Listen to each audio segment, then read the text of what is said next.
হবে না, আমায় দিয়ে কিচ্ছু হবে না, সবই অর্থহীন। ইনি হলেন প্রতাপ মুখার্জি, পেশায় সাংবাদিক। অন্তত লোকে তাই বলে। গত 10 বছর ধরে কত রিপোর্ট সে লিখল, কত অন্যায়ের কথা তুলে ধরল, কিন্তু কিছুই হলো না। এই তো আজ বিকেলেই এডিটর সাহেব তাকে ডেকে বললেন,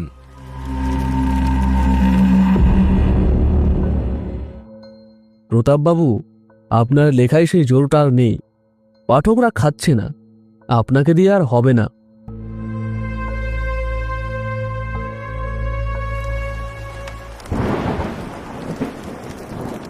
প্রতাপ কার্ডটাকে মুঠোর মধ্যে দুমড়ে ফেলে দেয়। দাদা, ও দাদা, চা খাবেন? আরে শুনুন, বৃষ্টিতে ভিজছেন। প্রতাপ কোনো সাড়া দেয় না। কি দাদা, কানে কম শোনেন? বললাম চা খাবেন। ট্রেন তো ছাড়তে এখনো মিনিট 10 বাকি। না। দূর, সব মরা, জ্যান্ত মরা। প্রতাপ উঠে দাঁড়ায়।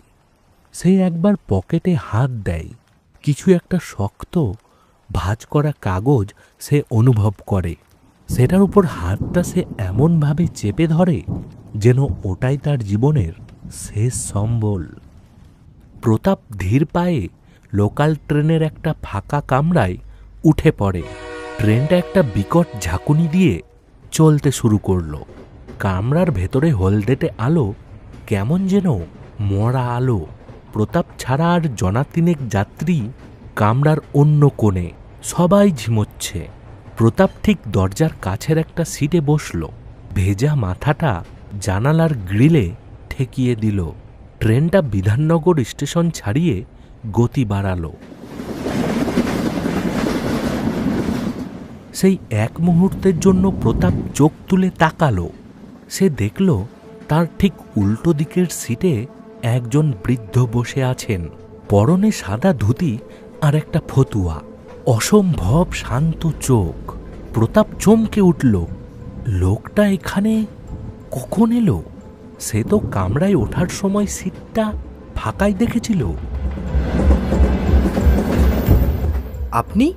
বৃদ্ধ কোনো উত্তর দিল না, শুধু প্রতাপের দিকে তাকিয়ে থাকল। আপনি কখন উঠলেন? আমি তো ছিলামই, তুমি খেয়াল করনি। মানে মানে আমি কামরায় ওঠার সময় সিটটা তো ফাঁকা দেখলাম।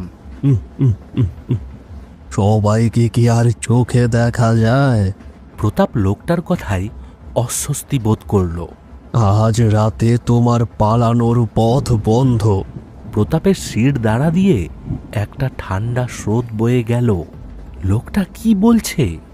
কি কি বললেন? পালানো? কিসের থেকে পালানো? যেটার থেকে সবাই পালাতে চায়, নিজের থেকে। দেখুন, আমি আপনার সাথে কথা বলতে চাইছি না।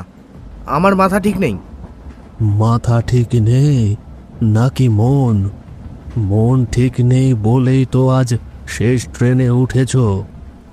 মানে আপনি কি বলতে চাইছেন?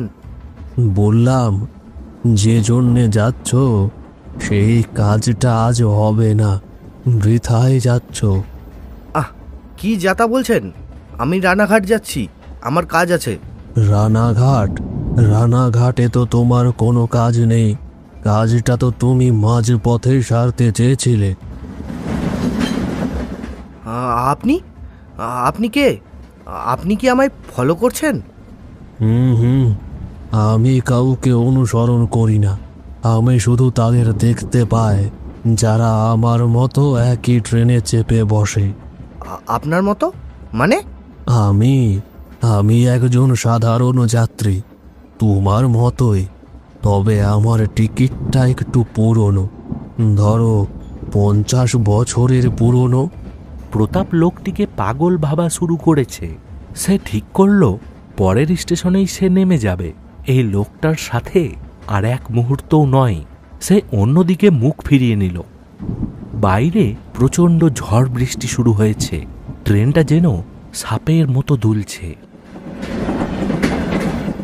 কামরার ভেতরের বাকি যাত্রীরা গভীর ঘুমে আচ্ছন্ন, যেন এই ঝড় বা কামরার কোনো অস্তিত্বই তাদের কাছে নেই। আপনি কি আমার পরিচিত? আমাকে আগে কোথাও দেখেছেন? তুমি আমায় দেখোনি, আমি তোমায় দেখেছি, অনেক দিন ধরেই দেখছি। মানে কি, আমার ওপর নজর রাখছিলেন কেন? নজর নয়, যাদের সময় ফুরিয়ে আসে তারা আমায় দেখতে পায়, যাদের ধৈর্য ফুরিয়ে আসে তাদের আমি স্পষ্ট দেখতে পাই। কিসের ধৈর্য? আপনি কি আমার ধৈর্য মাপার? ধৈর্য জীবনের সব থেকে বড় পরীক্ষা।